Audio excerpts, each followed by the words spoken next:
तो मूवी के स्टार्ट में हमें दो आदमी दिखाई जाते हैं जो कि बेसिकली एक टैक्सी में होते हैं। एक टैक्सी को ड्राइव कर रहा होता है जबकि एक आदमी वहाँ बैठा होता है जिसने ब्लैक और रेड सूट पहना होता है। इस आदमी का नाम डेडपुल होता है जो कि इस मूवी का मेन कैरेक्टर है। ये कहीं जा रहा होता है और टैक्सी ड्राइवर से बातें कर रहा होता है। ये कहता है कि मैं अपने दुश्मन को ढूंढ रहा हूँ, 1 साल से ज्यादा का टाइम हो चुका है और मैं चाहता हूँ कि जल्दी उसे ढूंढ लूं और उसे खत्म कर दूं। तो टैक्सी ड्राइवर कहता है कि तुम उसे ढूंढ क्यों रहे हो? तो डेडपुल कहता है इसलिए ताकि मैं उससे बदला ले सकूं। उसने मेरे फेस का बहुत बुरा हाल कर दिया है। उसने मेरी बॉडी पर कई एक्सपेरिमेंट्स किए। डेडपुल उसको अपना मास्क उतार कर दिखाता है और कहता है कि ये लोग खुद ही देख लो। इसी के साथ बातें करते करते जब वो बैक सीट पर देखता है तो उसका वेपन्स वाला बैग नहीं होता। वो टैक्सी ड्राइवर से कहने लगता है कि अरे यार, बैग तो मैं वहीं पर भूल गया। अब मुझे सिर्फ 2 तलवारों से काम चलाना होगा। इस वक्त उसके पास सिर्फ 2 स्वर्ड्स यानी तलवारें थी और एक गन थी जिसके अंदर सिर्फ 12 बुलेट्स थी और मुझे इन्हीं से उनको खत्म करना होगा। अब टैक्सी ड्राइवर को उसकी बातें काफी अजीब और फनी लग रही होती हैं और वो चुपचाप सुन रहा होता है। अब डेडपुल वहीं ब्रिज पर उतर जाता है और बच्चों की तरह टांगे हिलाकर कोई ड्राइंग बनाने लगता है।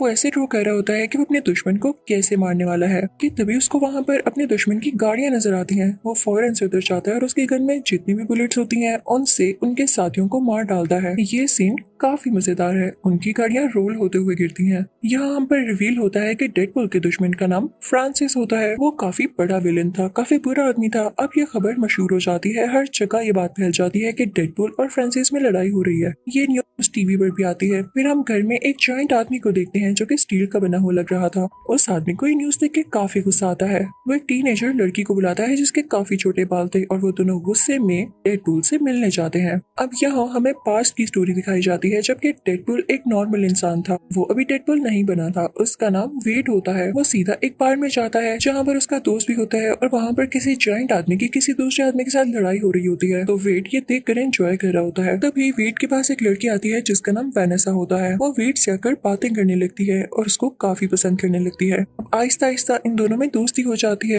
अब इनको एक साथ 1 साल हो चुका था, लेकिन एक दिन वेड बेहोश होकर गिर जाता है। जब होश आने पर वो अपने कुछ टेस्ट करवाता है तो उसे पता चलता है उसके ब्रेन, लिवर और लंग्स में कैंसर है। ये सुन के वो काफी परेशान हो जाता है और वेनेसा भी। अब सीन डेडपुल पर शिफ्ट होता है। लड़ते लड़ते फ्रांसिस वहाँ से भाग चुका था, लेकिन तभी वहाँ पर डेडपुल को आवाज आती है जैसे फ्रांसिस की बाइक उसके पीछे हो। जब डेडपुल पीछे मुड़कर देखता है तो वहाँ पर वाकई फ्रांसिस होता है। डेडपुल अपनी स्वर्ड फ्रांसिस के हाथ पार कर देता है। फ्रांसिस के नाक से काफी खून आ रहा होता है। डेडपुल कहता है कि मैंने आज अपना बदला ले लिया। तुम ही थे ना जिसने मेरी शक्ल का ये हाल किया। इसी के साथ डेडपुल अपना मास्क उतारकर उसे अपना फेस दिखाता है। तो फ्रांसिस कहता है ओह अच्छा, तो तुम वो हो। अभी वो दोनों ये बातें कर ही रही होती हैं कि तभी पीछे से वो स्टील मैन आता है। वो वेट को उठा कर फेंकता है। यहाँ पर फिर से स्टोरी पास्ट के सीन में शिफ्ट होती है। वेनेसा वेट से कह रही होती है कि तुमने परेशान नहीं होना, मैं तुम्हारे साथ कभी नहीं छोड़ूंगी, हम मिलकर इसका इलाज करवाएंगे। तो वेट कहता है कि नहीं वेनेसा, मैं तुम्हें इस तरह से नहीं देख सकता। मुझे कुछ हो गया तो तुम्हारा क्या होगा, मैं इस तरह से नहीं चाहता।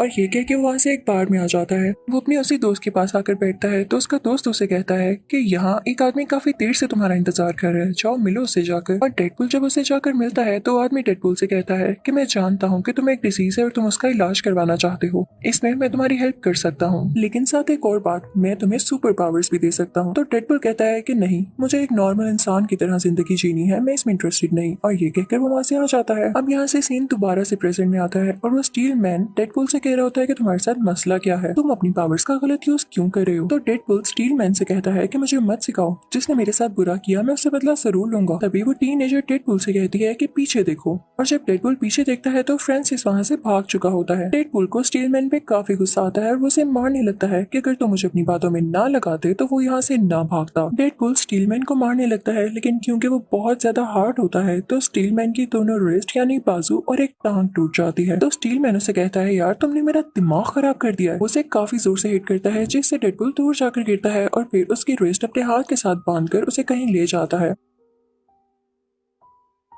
अब डेडपुल यहाँ काफी अजीब हरकत करता है। उसे कहने की जगह कि मेरा हाथ खोल दो या वो लोग खुद खोलने की जगह वो अपना हाथ ही काट लेता है। उसके हाथ से काफी खून आने लगता है। कोई नॉर्मल इंसान होता तो वो तो मर ही जाता, लेकिन ये सीक्रेट भी मैं आपको बाद में बताऊंगी कि डेडपुल क्यों नहीं मरा। अब ऐसा करने के बाद डेडपुल ब्रिज से नीचे जंप लगा देता है और एक चंक ट्रक में गिरता है। अब यहाँ से सीन दोबारा से पास्ट में आता है जब डेडपुल एक नॉर्मल इंसान था यानी वेट। वो बेहोश हुआ होता है और जब उसकी आंख खुलती है तो वो किसी जगह पर होता है और उसके आसपास दो लोग होते हैं, एक मेल और एक फीमेल। वो दोनों उसकी बॉडी में कुछ इंजेक्ट करते हैं। वो लोग उसकी बॉडी पर तरह तरह के एक्सपेरिमेंट्स करते हैं और उसे काफी टॉर्चर करते हैं कि उस बेचारे की हालत खराब होने लगती है। कभी उसे इलेक्ट्रिकल शॉक्स दिए जाते हैं, कभी उसे बर्फ जैसे ठंडे पानी में रखा जाता है, कभी उसे बहुत ज्यादा मारा जाता है, यानी सब ऐसी चीजें जिससे वो टॉर्चर फील करे। ये वेट के साथ इसलिए किया जा रहा था ताकि उसकी बॉडी में कुछ चेंजेस आए, लेकिन अभी तक उसकी बॉडी में कोई चेंज नहीं आया था। और ये वो इसलिए कर रहे थे ताकि वेट की बॉडी में कुछ म्यूटेशंस आए और उसमें सुपर एबिलिटीज आए। अब वेट को एक जगह पर बांध कर लेटा दिया जाता है। उसके साथ एक और पेशेंट होता है, उसको भी ये लोग टॉर्चर कर रहे थे। वो वेट को बताता है कि इस डॉक्टर का नाम फ्रांसिस है। यानी अब आपको पता चला कि ये वही फ्रांसिस है जिसके पीछे डेडपूल है, और ये उसके पीछे क्यों है ये भी सुन ले। अब फ्रांसिस वेट के पास दोबारा आता है और उसे एक ऐसे चैम्बर में डाल देता है जिसमें बिल्कुल भी ऑक्सीजन नहीं होती। उधर जाते ही वेट को सांस आना बंद हो जाता है। उसकी बॉडी काफी अजीब होने लगती है, जैसे उस पर किसी ने एसिड फेंक दिया हो और वो चलने लगी हो। फ्रांसिस उससे बातें करने लगता है, लेकिन वेट चुप होता है। और जैसे ही फ्रांसिस जाता है तो वेट अपने मुंह से एक मैच स्टिक निकालता है। उसके चैम्बर से एक पाइप कनेक्टेड था जो कि सीधा सिलेंडर तक जाता था। वो मैच स्टिक चलाकर वहां फेंक देता है। पाइप आग पकड़ लेता है और पूरी लैब को आग लग जाती है। अब वेट वहां से बाहर निकल आता है और फ्रांसिस पर अटैक करने लगता है, लेकिन फ्रांसिस उसे पुश करता है जिससे वेट नीचे गिर जाता है क्योंकि उसकी बॉडी काफी वीक हो चुकी थी। दोनों में बहुत लड़ाई होती है, लेकिन वेट उसका सामना नहीं कर पाता। फ्रांसिस एक रोड उठाता है और वेट की आर पार कर देता है। दूसरी तरफ लैब जल रही होती है और उसके कुछ हिस्से जल जल कर नीचे गिर रहे होते हैं। फ्रांसिस तो वहां से भाग जाता है, लेकिन वेट अभी तक वहीं था। अब कई घंटे गुजर जाते हैं। आग तो थम चुकी थी, लेकिन पूरी बिल्डिंग राख में बदल चुकी थी। बेचारा वेट भी उसी राख के नीचे दबा हुआ था, और जब वो उस राख से बाहर आता है तो वो काफी हैरान होता है कि मैं अभी तक मरा क्यों नहीं। असल में बात ये थी कि उसकी बॉडी में म्यूटेशंस आ चुकी थी और उसमें अब काफी ज्यादा सुपर एबिलिटीज थी कि वो अपनी बॉडी का कोई भी पार्ट हील कर सकता था। वो इमॉर्टल हो चुका था, लेकिन इसका बुरा असर ये हुआ था कि उस बेचारे की सारी बॉडी जल चुकी थी, जैसे आपने पहले देखी। अब वेट को वेनेसा की फिक्र हो रही होती है कि वो बेचारी मुझे ढूंढ रही होगी, तो वो सीधा वहां से वेनेसा के पीछे जाता है। लेकिन रास्ते में सब लोग उसे काफी बुरी तरह से घूर रहे होते हैं, जैसे वो काफी अजीब दिख रहा हो, क्योंकि वेट को तो नहीं पता था कि अब उसकी शक्ल कैसी दिख रही है, क्योंकि वो वहां से डायरेक्ट यहाँ वेनेसा के पीछे आ चुका था। इतनी ही देर में वेनेसा बिल्डिंग के अंदर चली जाती है, और जब वेट बाहर शीशे में अपना फेस देखता है तो काफी दुखी हो जाता है। वो अपना फेस देख के कहता है कि वेनेसा मुझे कभी एक्सेप्ट नहीं करने वाली। वहाँ से वेट सीधा उस बार में जाता है जहाँ पर उसका दोस्त होता है। वो अपने दोस्त से कहता है कि देखो मेरी शक्ल का क्या हाल हुआ, अब वेनेसा मुझे कभी नहीं बुलाने वाली। तो उसका दोस्त कहता है कि वाकई अब इसका क्या हाल है। वेट कहता है कि बार में वो आदमी भी नहीं है जिसने मुझसे कहा था कि वो मेरा फेस ठीक कर सकता है। तो उसका फ्रेंड कहता है कि वो आदमी अगर नहीं है जो तुम्हारी डिजीज ठीक कर सकता है, तो वो आदमी तो है ना जो तुम्हारा फेस ठीक कर सकता है, क्योंकि उसी ने तुम्हारा फेस बिगाड़ा है। तुम उसे ढूंढो। वो तो यही समझ रहा है कि तुम मर चुके हो और तुम्हें कोई सुपर पावर नहीं आई, तो इसीलिए वो तुम्हें वहां से छोड़कर चला गया। तो तुम मेरे भाई अपने लिए एक काम करो, अपने लिए एक मास्क और एक सूट तैयार करो जिससे उसे पता चल ही ना सके कि ये तुम हो और तुम जिंदा भी हो। फिर उसके बाद तुम उसको ढूंढना और उस पर अटैक कर देना। मैं तुम्हारा नाम डेडपूल रखता हूँ। और बस यहाँ से वेट का नाम डेडपूल पड़ जाता है। वो अपने घर जाता है और एक व्हाइट कपड़े से अपने लिए मास्क तैयार करता है। यहाँ से उसकी जर्नी स्टार्ट हो जाती है फ्रांसिस को ढूंढने की। अब उसे फ्रांसिस को ढूंढते ढूंढते 1 साल हो चुका था, और वो बीच में जब फ्रांसिस को ना ढूंढ पाता तो उसके साथियों को मार डालता। अब वो वक्त भी आता है जब वो अपने लिए एक बहुत अच्छा ब्लैक और रेड सूट तैयार करता है। अब फाइनली वो दिन आ जाता है जब डेडपूल को खबर मिलती है कि फ्रांसिस कहाँ हो सकता है। उसे वहाँ पर वही आदमी मिलता है जिसने उसे कहा था कि उसकी डिजीज ठीक कर सकता है। तो डेडपूल समझ जाता है कि इसका जरूर फ्रांसिस से कोई ना कोई लिंक है। वो उससे गुस्से से पूछता है कि कहाँ है फ्रांसिस। तो वो बेचारा आदमी डर जाता है और उसे बता देता है। अब सीन वहीं पर शिफ्ट हो जाता है जब हमें मूवी के स्टार्टिंग में दिखाया गया कि डेडपूल टैक्सी ड्राइवर के साथ कहीं जा रहा होता है। अब पास्ट और प्रेजेंट के सीन्स मर्ज हो जाते हैं और रियल स्टोरी यहीं से स्टार्ट होती है जहाँ पर डेडपूल उस जंक ट्रक में गिर चुका था। अब डेडपूल को होश आ जाती है, और जहाँ पर वो जंक ट्रक रुकता है ये देख के डेडपूल काफी हैरान हो जाता है, क्योंकि वह किसी बूढ़ी औरत का घर था जो उसके साथ लॉन्ड्री में आया करती थी। जब डेडपूल यानी वेट कपड़े धोने आता था, उसी बूढ़ी औरत ने वेट को सजेशन दिया था कि तुम अपना सूट ब्लैक और रेड कलर में तैयार करो। उन दोनों में काफी दोस्ती हो गई हुई थी कि वो बूढ़ी औरत ब्लाइंड होती है और वो वेट की शक्ल नहीं देख पाती, लेकिन यहाँ वेट उस बूढ़ी औरत को खुद ही बता देता है कि मेरे साथ क्या क्या हुआ। और यहाँ हम पर यह भी रिवील होता है कि जब वेट यानी डेडपूल का कोई बॉडी पार्ट कट जाए तो वो दोबारा से हील करके रीग्रो हो जाता है। ये उसकी सुपर पावर्स होती हैं, सुपर एबिलिटीज होती हैं। तो वो बूढ़ी औरत से कहता है, क्या मैं यहाँ तब तक रुक सकता हूँ जब तक कि मेरा हाथ वापस नहीं आ जाता, क्योंकि उसके बाद मुझे फ्रांसिस को ढूंढना है। अब हम फ्रांसिस को उसी फीमेल फ्रेंड के साथ देखते हैं जिसके साथ मिलकर उसने वेड में कुछ इंजेक्ट किया था। अब वो दोनों सीधा वेड के फ्रेंड के बार में जाते हैं। वो दोनों से पूछते हैं कि कहाँ है वेड, तो वो कहता है मैं नहीं जानता। फिर तभी वहाँ पे फ्रांसिस की दोस्त को वेड और वेनेसा की पिक्चर मिलती है। तो वो फ्रांसिस से कहती है कि फ्रांसिस, मैं वेनेसा को जानती हूँ, अब वेड तक पहुँचना हमारे लिए आसान है। अब उन लोगों के जाते ही वेड का फ्रेंड जो कि बाहर में होता है वेड को कॉल करके सब कुछ बताता है। तो वेड काफी परेशान हो जाता है और सीधा उस जगह जाता है जहाँ पर वेनेसा काम करती थी। वो एक बार थी। वहाँ पर जाकर वो सब लोगों से पूछने लगता है कि क्या आपने वेनेसा को देखा है, वो मेरी दोस्त है। लेकिन जब वेनेसा खुद उसे नजर आती है तो उसमें इतना करेज नहीं होता कि वो उससे बात कर सके, क्योंकि उसे ये लग रहा था कि वेनेसा उसका फेस देख के डर जाएगी। तो वहाँ से वो वॉशरूम में चला जाता है। उतनी ही देर में वेनेसा को कोई बताता है कि कोई आपको ढूंढ रहा है। वेनेसा समझती है कि वेड आया है। वो काफी एक्साइटेड होकर बाहर जाती है, लेकिन वहाँ वेड तो नहीं होता। लेकिन उसे फ्रांसिस और उसकी दोस्त किडनैप कर लेते हैं। जब डेडपूल डरता डरता वॉशरूम से बाहर आता है कि वेनेसा से बात कर सके, तो उसे वेनेसा कहीं नहीं दिखती। फिर उसे एक टेक्स्ट रिसीव होता है जो कि फ्रांसिस का था। फ्रांसिस का एक फेक नाम भी होता है जो कि एजेक्स होता है। इसी नाम से उसने टेक्स्ट भी किया होता है। कहता है कि अगर तुम चाहते हो कि वेनेसा तुम्हें वापस मिल जाए तो इस लोकेशन पर आ जाओ। फिर डेडपूल अपने घर जाता है और सारे वेपन्स ले लेता है। ये अपने साथ स्टीलमैन और उस टीनेजर को भी ले लेता है और वही टैक्सी पकड़ता है जिस पर ये पहले जा रहा था। अब ये लोग जंक यार्ड पहुंच जाते हैं जहाँ पर इनको फ्रांसिस ने बुलाया था। लेकिन डेडपूल यहाँ पर फिर से अपना वेपन्स वाला बैग टैक्सी में भूल जाता है। डेडपूल कहता है कि यार मेरे पास तो अब स्वर्ड ही है, क्या मैं स्वर्ड से ही लड़ूंगा। तभी वहाँ पर फ्रांसिस के साथी आ जाते हैं और ऊपर कंटेनर पर फ्रांसिस और उसकी दोस्त खड़े होते हैं। फ्रांसिस अपनी दोस्त को नीचे भेजता है जो कि इन तीनों से फाइट करने लगती है, लेकिन टीनेजर भी काफी तेज होती है, वो उससे फाइट करने लगती है। मैन बड़े बड़े टायर्स उठाकर फ्रांसिस के साथियों पर फेंकने लगता है। तीनों काफी अच्छे से फाइट कर रहे होते हैं, लेकिन जब डेडपूल देखता है कि उसके साथी फ्रांसिस के साथियों को रोके हुए हैं, तो इस बात का फायदा उठाते हुए वो फ्रांसिस तक पहुंच जाता है, जो कंटेनर के ऊपर होता है। यहाँ पर फ्रांसिस और डेडपूल की काफी लड़ाई होती है। नीचे फ्रांसिस की दोस्त ने स्टीलमैन का गला काफी जोर से दबा कर रखा होता है, लेकिन जब टीनेजर ये देखती है तो अपनी सारी पावर्स यूज करके उस लड़की की तरफ फेंकती है और वहाँ पे काफी बड़ा ब्लास्ट होता है और वहाँ के सारे कंटेनर्स मूव करने लगते हैं। वेनेसा भी एक ग्लास चैम्बर में होती है, वो भी नीचे गिरने लगता है। अब फ्रांसिस तो कंटेनर से नीचे गिर जाता है, लेकिन जब वेनेसा का चैम्बर नीचे गिरने लगता है तो डेडपूल उसे बचा लेता है।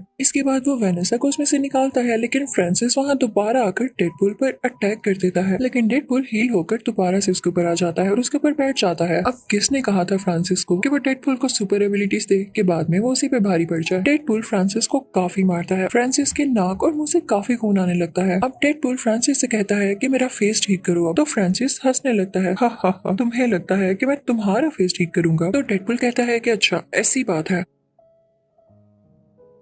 इसी के साथ वो अपनी एक छोटी सी गन निकालता है और उस पर शूट करने वाला होता है कि तभी पीछे से स्टील मैन की आवाज आती है। वो उससे कहता है, डेडपूल तुम अपनी पावर्स का गलत यूज करोगे, तुम एक हीरो हो, तुम ऐसा नहीं कर सकते। लेकिन डेडपूल उसकी बात नहीं सुनता, वो फ्रांसिस के फेस पर शूट कर देता है। स्टील मैन बाहर से जितना ह्यूज और पावरफुल दिखता था, अंदर से वो बेचारा उतना ही डरपोक था। उसे ये सीन देख के वॉमिटिंग होने लगती है। अब इस सब के बाद वेनेसा डेडपूल के पास आती है और उसे पंचेस मारने लगती है। तो डेडपूल उसे कहता है कि ठीक है मार लो, मैं जानता हूँ तुम राइट पर हो और तुम्हारा मुझे पंचेस मारना बनता भी है, लेकिन मैं तुम्हें एक चीज दिखाऊंगा, उसके बाद तुम मुझे एक्सेप्ट ही नहीं करोगी। तो वेनेसा कहती है कि ऐसी भी क्या बात है। डेडपूल उसे कहता है कि मेरा फेस मास्क उतार के देखो, तुम्हें खुद ही पता चल जाएगा। तो वेनेसा उसका मास्क उतारती है, उसके नीचे एक और प्रिंट होता है। जब वेनेसा उसे हटाती है तो वहाँ पर डेडपूल का रियल फेस होता है जो कि काफी जला हुआ था। वेनेसा उसका फेस देख के कहती है कि क्या बुरा है इसमें, तुम्हारी आंखें, नाक, मुंह सब कुछ तो ठीक है, स्किन का इशू है तो वो सबको होता है, हर किसी की स्किन वैसे भी फ्लॉलेस नहीं होती, मुझे जल्द ही इसकी आदत हो जाएगी, लेकिन मैं तुम्हें छोड़कर नहीं जाने वाली। दोनों बहुत खुश होते हैं,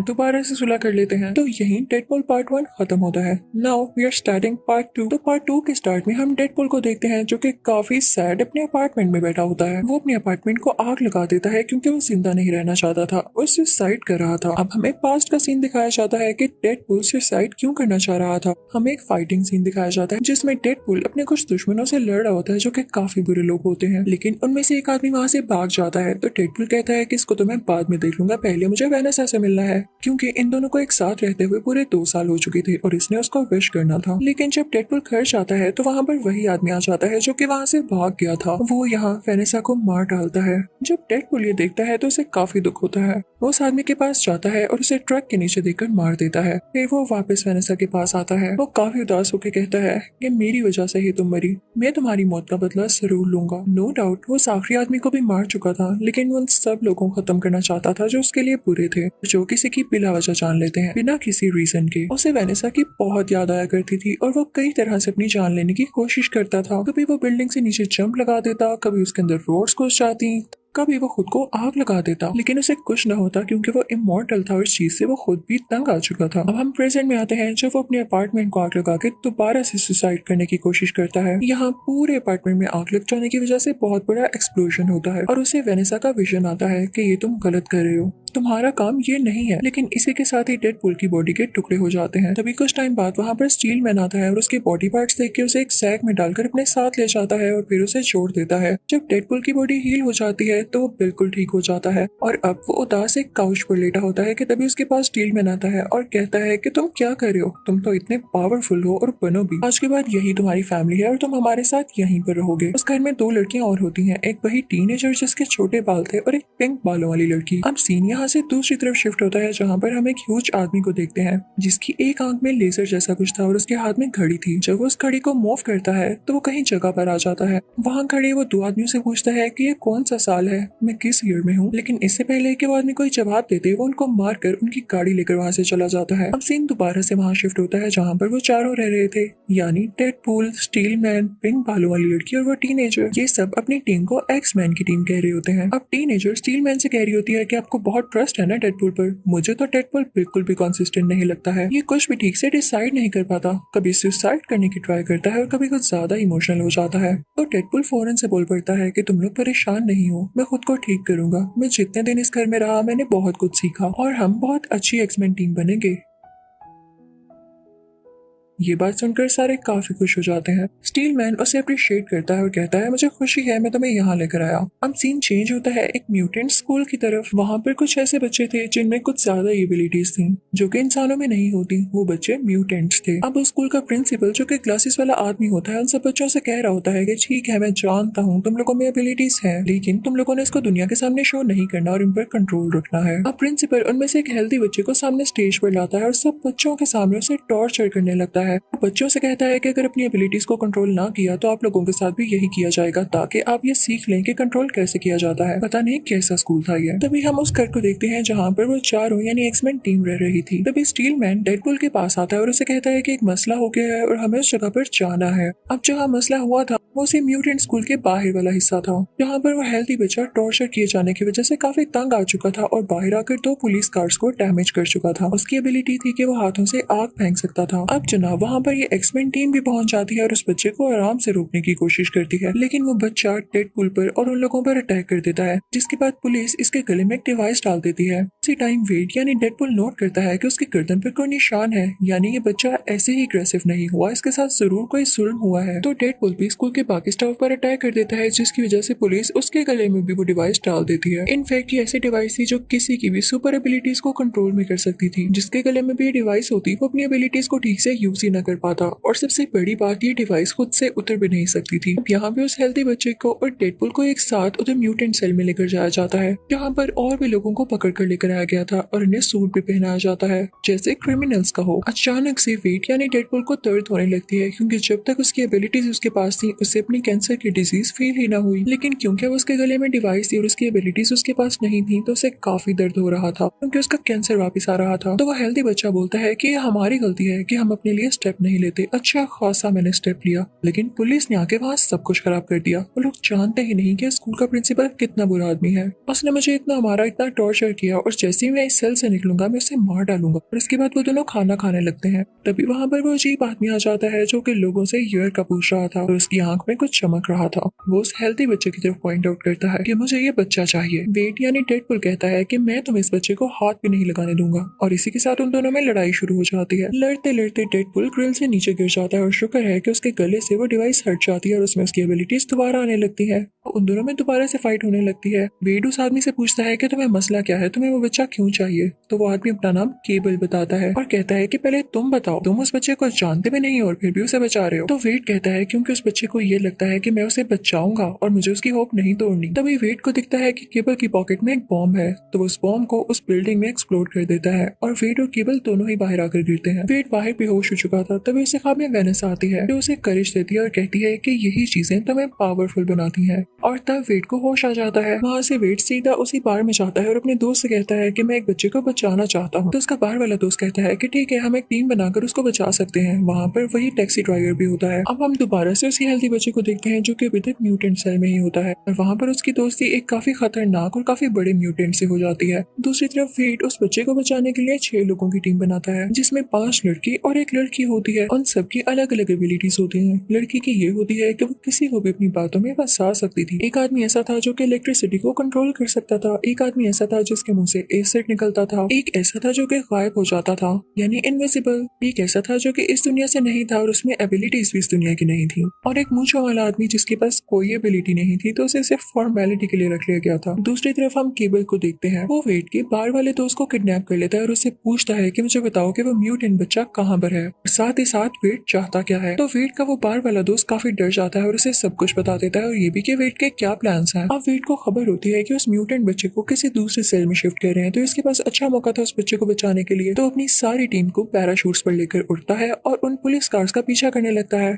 जिसके अंदर वो म्यूटेंट बच्चा था। उस टीम में से सिर्फ एक ही लड़की होती है, वही कर्ली बालों वाली लड़की जो कि पुलिस की कार में बैठ जाती है। अब बाकी लोग भी उस कार के अंदर जाना चाहते थे लेकिन उनसे पहले ही केबल अंदर चला जाता है और उस कर्ली बालों वाली लड़की से लड़ाई करने लगता है। लेकिन तभी वहाँ पर डेडपूल भी आता है जो कि अपनी साथी को बचा लेता है। इतनी देर में उस म्यूटेंट बच्चे ने अपना ग्लास चैम्बर खोल लिया होता है और साथ ही साथ वो उस म्यूटेंट को भी बचा लेता है जो कि काफी जायंट था और उससे दोस्ती कर ली थी उसने। वो म्यूटेंट बच्चा जैसे ही डेडपूल को देखता है तो कहता है कि जब मुझे बचाने का टाइम आया तो तुम वहाँ से भाग गए और अब आ गए हो। अब ये मेरा अच्छा दोस्त बन चुका है। उस जायंट म्यूटेंट की तरफ इशारा करता है और इसके बाद वो जायंट म्यूटेंट डेडपूल की बॉडी के 2 हिस्से कर देता है और फिर वो बच्चा उस जायंट म्यूटेंट को अपने साथ लेके चला जाता है। उसके बाद कर्ली बालों वाली लड़की आती है और वेड यानी डेडपूल के दोनों हिस्सों को अपने साथ लेकर चली जाती है। अब वेड को घर ले जाया जाता है।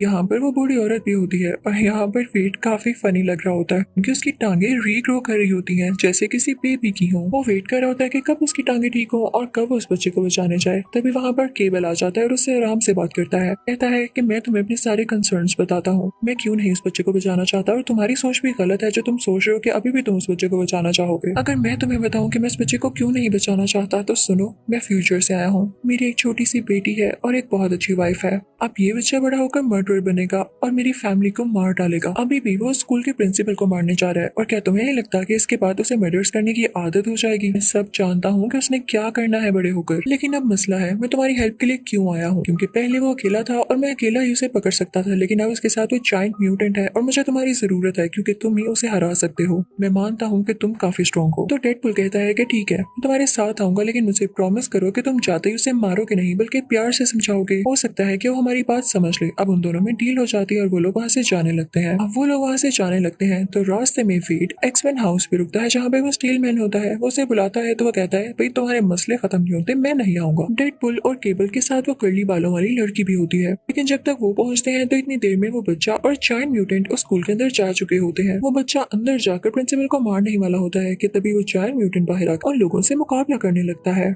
लेकिन वेड, केबल और वो कर्ली बालों वाली लड़की मिलकर भी उस जायंट म्यूटेंट का कुछ नहीं बिगाड़ पा रहे थे। अभी वहाँ पर स्टील मैन आ जाता है, यानी था वो भी दिल का अच्छा करना चाहता था वो मदद, लेकिन उसमें सेल्फ रिस्पेक्ट थोड़ी ज्यादा थी जो कि अच्छी बात भी है। वो आकर उस जायंट म्यूटेंट से लड़ने लगता है और कर्ली बालों वाली बच्ची स्कूल के अंदर चली जाती है ताकि उस बच्चे को रोक सके। वो अंदर जाकर पहले तो सारे बच्चों को वहाँ से बाहर निकालती है। अब केबल और डेडपूल उस बच्चे के पास आते हैं। बाहर स्टील मैन के पास वो टीनेजर भी आ जाती है और वो दोनों मिलकर उस जायंट म्यूटेंट को मार डालते हैं। अब वो बच्चा प्रिंसिपल को अंदर मारने ही वाला था, तो ये देखते हुए केबल उस बच्चे को मारने लगता है, लेकिन डेडपूल उसे रोकता है है कि तुमने कहा था कि हम इसे समझने का एक मौका जरूर देंगे, इसे एक चांस देंगे। अब डेडपूल उस हेल्दी बच्चे को समझाने लगता है कि देखो, अगर तुम प्रिंसिपल को इसलिए मार रहे हो कि वो तुम लोगों को टॉर्चर करता है, तो तुम भी उसे मारने के बाद एक मर्डरर बन जाओगे और कोई तुम्हें अच्छा नहीं समझेगा। तो उसमें और तुम में फर्क क्या रह जाएगा। इसी के साथ वो उस बच्चे की तरफ बढ़ता है और उसे कहता है कि मैं तुम्हें हमेशा से बचाना चाहता था, इसीलिए तो यहाँ पर आया हूँ। लेकिन उस बच्चे को डेडपूल की बातों पर यकीन नहीं आता, अपने हाथों से आग निकालता है और उसे जोर से पुश करता है जिससे वो दूर जाकर गिरता है। अब डेडपूल जब गिरता है तो उसे काफी दुख होता है। वो अपने गले में वही डिवाइस पहन लेता है। हेल्दी बच्चे से कहता है कि ठीक है, अगर तुम्हें शक है कि मैं तुम्हें कोई नुकसान पहुंचाऊंगा तो ठीक है, मैंने डिवाइस पहन ली, मेरी सारी एबिलिटीज खत्म हो गई, अब मैं मर सकता हूँ तो तुम मुझे मार लो। लेकिन केवल इसी के साथ ही उस बच्चे को शूट करने लगता है और वो गोली चला देता है। लेकिन तभी बीच में डेडपूल आ जाता है, गोली उसको लग जाती है। यहाँ पर हेल्दी बच्चा फौरन से वेट के पास भाग कर आता है और उसे सॉरी करता है, लेकिन अब काफी देर हो चुकी थी। अब क्योंकि वेट यानी डेडपूल के गले में डिवाइस थी तो उसके बॉडी पार्ट्स हील नहीं हो सकते थे और इसी के साथ वो मर जाता है। मरने से पहले वो सबसे कहता है कि अगर मुझसे कोई गलती हो गई हो तो माफ कर देना, मेरा तुम लोगों के साथ अच्छा टाइम गुजरा। मरने के बाद वो वेनेसा के पास पहुंच जाता है तो वेनेसा उसे गले से लगाकर कहती है कि तुम इतनी जल्दी आ गए, अभी तो दुनिया को तुम्हारी जरूरत थी, तुम वापस एक्समैन टीम में जाओ। उधर केबल को भी काफी दुख हो रहा होता है कि उसने क्या कर दिया। वो अपनी वॉच को मूव करने लगता है, इससे टाइम रिवर्स हो जाता है और ये उसके पास आखिरी चांस था जो कि उसने अपनी बीवी और बेटी से मिलने के लिए रखा था। टाइम वहीं पर आ जाता है जहाँ पर डेडपूल को गोली लगने वाली होती है। गोली उसे वहीं पर लगती है जहाँ पर उसकी पॉकेट में कॉइन होता है और लकीली वो बच जाता है। तो डेडपूल अब केबल से कहता है कि तुमने मेरी खातिर अपना आखिरी चांस क्यों जाया किया। तो केबल कहता है जैसे तुमने मेरी हेल्प की वैसे ही मैंने तुम्हारी हेल्प की, तुमने इस बच्चे को मर्डर करने से रोक लिया, इसका मतलब बड़ा होकर ये मेरी बेटी और मेरी बीवी का भी मर्डर नहीं करेगा, तो मेरी फैमिली सेफ है। मैं यहाँ कुछ देर इंतजार करूंगा और अपनी फैमिली के पास वापस चला जाऊंगा। वो सारे लोग वहाँ से जाने लगते हैं। तभी पीछे से स्कूल का प्रिंसिपल आता है और उन्हें बुरा भला कहने लगता है। वो उनको ब्लैकमेल करता है कि मैं तुम्हें मार दूंगा। तभी टैक्सी ड्राइवर वहाँ पे आता है और कहता है कि तुम मारोगे हमें। इसी के साथ वो अपनी टैक्सी उसके ऊपर चला देता है, कहता है कि ये लो, मैंने तुम्हें मार दिया। अब मूवी की लास्ट सीन में हम देखते हैं कि केबल की वॉच को टीनेजर और वो पिंक बालों वाली लड़की ठीक कर देते हैं और फिर बाद में उसको वेट भी यूज करता है वेनेसा से मिलने के लिए। इसी के साथ ये मूवी यहीं एंड हो जाती है।